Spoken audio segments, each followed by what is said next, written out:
இன்னைக்கு சண்டே என் பசங்க வீட்டில் இருந்தாங்க. ஸோ அவங்கள வச்சு கொஞ்சம் வேலை வாங்கிக்கலாம் அப்படின்னு சொல்லிட்டு இன்னைக்கு ஃபுல்லாக கிச்சனை க்ளீன் பண்ணிட்டு இருந்தேன். அதுலேயும் மெயினாக இந்த எண்ணெய் பிசுக்கு அதுக்கு மேலே பிளாக் ஆகிட்டு ரொம்ப ஒரு மாதிரி ஆகிட்டு இருந்தது. நான் இதை ரிமூவ் பண்ணுறதுக்காக கிளென்ஸின்ற இன்ஸ்டாகிராம் பேஜில் இருந்து இந்த ஒரு ப்ராடக்ட் வாங்கியிருந்தேன், கிச்சன் கிளீனர். இது கிட்டத்தட்ட 5 ஃப்ளேவரில் வருது. அது எனக்கு ரொம்ப பிடிச்சிருந்தது. அதாவது ஃபர்ஸ்ட் டைம் பர்ஃப்யூமை இன்ஃப்யூஸ் பண்ணி கிச்சன் கிளீனிங் ப்ராடக்ட் ரெடி பண்ணியிருக்காங்க. இதை ஜஸ்ட்டு ஸ்ப்ரே பண்ணிவிட்டு ஒரு 5 10 நிமிஷம் விட்டுட்டு நல்லா அந்த இடத்துல ஸ்க்ரப் பண்ணியோ இல்லை ஈரத்துணி வச்சு தொடச்சா பளிச்சுன்னு வந்துடுது. சிம்னி மேலெல்லாம் அவ்வளோ எண்ணெய் பிசுக்கு இருந்தது. எல்லாமே சூப்பராக கிளியர் ஆகிடுச்சு.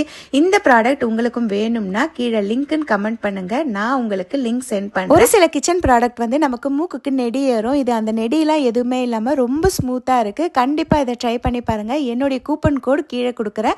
அந்த கூப்பன் கோடை யூஸ் பண்ணுறவங்களுக்கு 10% டிஸ்கவுண்ட் இருக்குது. அவங்க பேஜ் டேக் பண்ணுறேன், மறக்காமல் செக் பண்ணி பார்த்துக்கோங்க. பாய்.